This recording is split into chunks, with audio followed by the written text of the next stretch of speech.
আবারও রোগী মৃত্যু ঘিরে উত্তেজনা ছড়ালো হাসপাতাল চত্বরে। আসানসোল ইএসআই হাসপাতালের আইসিইউতে এক রোগীর মৃত্যুতে চিকিৎসার গাফিলতির অভিযোগ উঠল। বৃহস্পতিবার বিকেলে এই ঘটনার পরে মৃত্যু রোগীর ছেলে সহ পরিবারের সদস্যরা হাসপাতাল চত্বরে বিক্ষোভ দেখায়। হাসপাতাল চত্বরে উত্তেজনাও ছড়িয়ে পড়ে। খবর পেয়ে আসানসোল উত্তর থানার পুলিশ হাসপাতালে পৌঁছায়। পুলিশ অফিসারের সামনেই মৃত রোগীর পরিবারের সদস্যরা হাসপাতাল কর্তৃপক্ষের বিরুদ্ধে ক্ষোভ উগরে দেয়। মৃত রোগীর নাম স্বপন কুমার সেন, বয়স 65, আসানসোলের কুলটি থানা সীতারামপুরের সুভাষপাড়ার বাসিন্দা।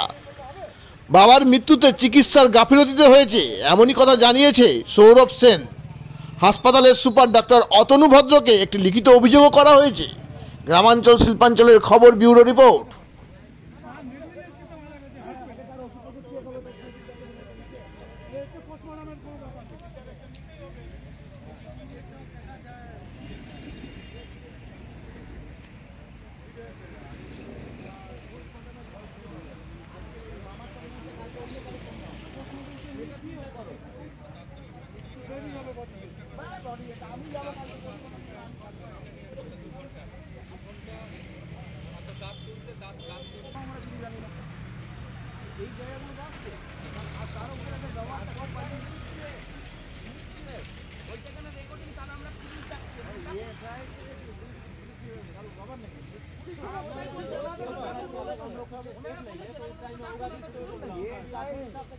আপনার আমার সবারই বিএসআই ব্যাপারটা সবারই আছে।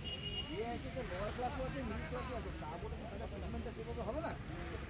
হ্যাঁ, এটা কোনো বিয়ে হলো? এটা আমরা চাই যে পুরো টোটালটার উপরে কমপ্লেন হোক, যতটুকু এনারা যতক্ষণ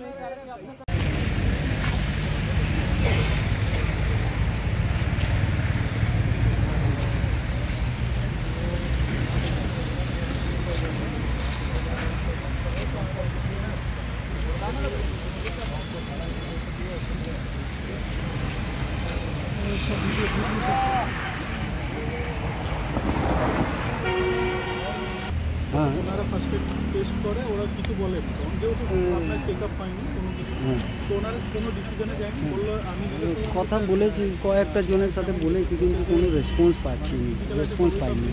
তখন এসডিও ডিপার্টমেন্টে ব্যবসায়ী আছে, 4-5টা ব্যবসায়ীদের সাথে কথা বলেছি। তারা এখন মানে সবাই ব্যস্ত আছে, এইরকম না। রাম মন্দিরের ইয়েগুলো প্রতিষ্ঠা হয়েছে, ওইগুলোই নিয়ে বেশি ব্যস্ত। বাইরে কেউ কোথাও আছে, ওগুলো নিয়ে তো সেইরকম সময় দিল না কেউ। আছে নরেশ আগরওয়াল আছে, বিজয় শর্মা আছে। সকালবেলায় ওরা সঙ্গে সঙ্গে রাতে ইস্ত্রি করে, আরও অনেকগুলো ওরা ব্লাড টেস্ট করে নিয়ে যায়। সকালবেলায় আবার আসে, আপনার আবার ব্লাড টেস্ট সকালবেলায় খাওয়ার আগে, খাওয়ার পরে বলেছে ভিজিটে আসে। ডাক্তার ওই রিপোর্টগুলো দেখে, রিপোর্ট দেখে আবার ইসিজি টেস্ট করে ব্যবসা করলো। ডাক্তারকে জিজ্ঞেস করলাম, ডাক্তার বললো যে এখনো কিছু ওদের কাছে কথা বলেছি, আর 3 জনের সাথে কথা বলেছি, মানে যোগাযোগ হয়ে উঠতে পারিনি। মানে ফোন করেছি, ফোন দেবে না, ওই বাইরে গেছে কোনো মন্দিরের বাইরে।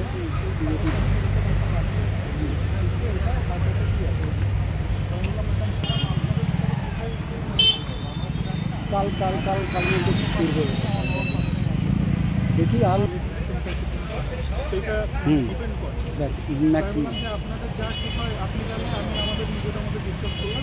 এই রেফার করলাম, সঙ্গে 8 ঘন্টায় রেফার করলো আপনার আইসিইউ। পরে দেখলাম যে এটা প্রাইভেট আইসিইউ। আমরা তো অত কিছু জানি না, আমাকে বললো না বলছি দিদি, আমি ফেলে রাখিনি।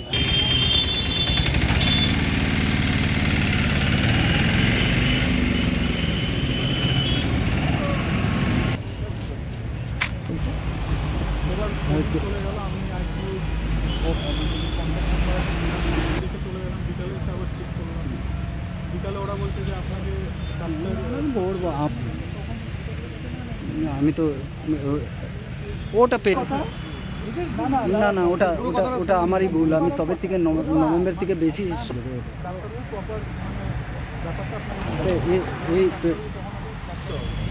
এবার বলার পরে আপনার আমি আমাদের ওই রেফার রুমের কাজ ছিল, রেফার ডিপার্টমেন্টে ওদের আমার বাবাকে আমি সোমবারে অ্যাডমিট করেছিলাম, ঠিক আছে, এখানে ইএসআই হসপিটালে। সেখান থেকে রেফার করে আপনার মেডিভিউ নার্সিংহোম, যেটা ইএসআই ক্যাম্পাসের মধ্যেই আছে।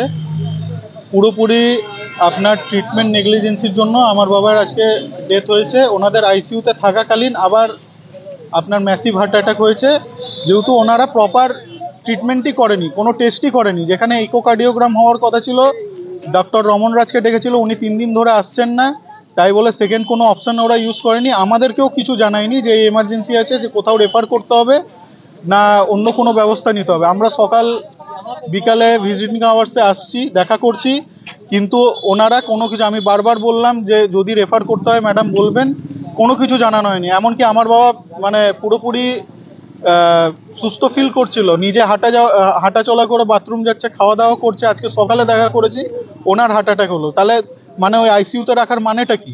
এইটা নিয়ে আমি সুপারিনটেন্ডেন্টকেও কমপ্লেন করেছি আজকে, কিন্তু ওনারা কি স্টেপ নিয়েছে এখনো জানা যায়নি, বা ওনারা কিছু বলেনি, এখন বলছে দেখছি। তো এমনি মানে কতদিন ধরে দেখবে? এটা আজকে আমার সাথে হচ্ছে, কালকে অন্যজনের সাথে হবে। কোনো রকম ওদের কাছে যদি প্রপার ক্যাপাবিলিটি নেই, তাহলে ওনার রেফার করা উচিত ছিল। হসপিটালে আসার পর এখানে যে যারা স্টাফ আছে তারা কি আপনাদের সাথে ঠিক মতন ব্যবহার করেছে?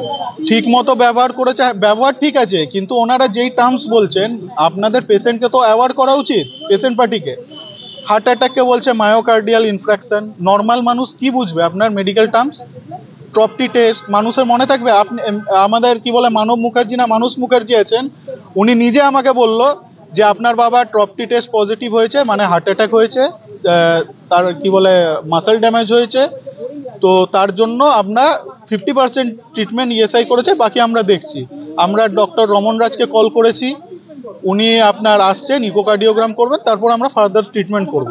তো তারপরে আজ পর্যন্ত ডক্টর রমন রাজ আসেননি, আর উনি একবার ওনারা আমাদের জানানো নি, আর অন্য কোনো অপশনও ইউজ করেননি। কি মনে হচ্ছে চিকিৎসার গাফিলতি? চিকিৎসার গাফিলতি তো হয়েছে, ইকোকার্ডিওগ্রাম হলো না কেন? বা অন্য জায়গায় রেফার করা উচিত ছিল। এনাদের যদি ক্যাপাবিলিটি নেই, সেই রকম ডক্টর যদি ক্যাপাবল না থাকে, অন্য ডক্টর করবে। বা যদি আমাকে বলতো রেফার করতো, আমি তো স্যাটিসফাইড হতাম। আমি তো কিছু করলাম না, আমি তো ওনার উপর ডিপেন্ডেন্ট ছিলাম। আমরা মেডিকেলের কি বুঝি? আমি দেখছি আমার বাবা সুস্থ হচ্ছে, সেই জন্য ওনারা কোনো ট্রিটমেন্টই করেনি ঠিকঠাক, যার জন্য আবার আজকে হার্ট অ্যাটাক হয়েছে। এই তো আমাদের 3 জন আমরা আজকে দেখেছি, কালকে আমাদের ফ্যামিলি রিলেটিভরা এসে দেখেছে, সবাই সুস্থ বলেছে। তো এমনি আইসিইউতে থাকতে থাকতে যেদিন আমার বাড়িতে হার্ট অ্যাটাক হয়, তার 3 ঘন্টা পরে এসে অ্যাডমিট করেছি, উনি 3 দিন সার্ভাইভ করেছেন, ঠিক হয়ে গেলেন। আজকে সঙ্গে সঙ্গে মানে আইসিইউতে থাকতে থাকতে ডেথ করে গেল সঙ্গে সঙ্গে। আমাকে বললো 10 মিনিটের মধ্যে, বলছে কোলাপস হয়ে গেছে। বাবার নাম কি আছে, বয়স? স্বপন কুমার সেন, 65 এজ। ওনার না সুগার ছিল না কোনো প্রেসারের সেরকম ইয়ে আছে, পুরো ফিট। সবাই জানে, ওনার মেডিকেল হিস্টোরি দেখলেও দেখা যাবে, সুগার নেই, কোনো কিছু নেই। কোথাকার বাসিন্দা? আমরা সীতারামপুর সুভাষপাড়া। কি কাজ করতেন?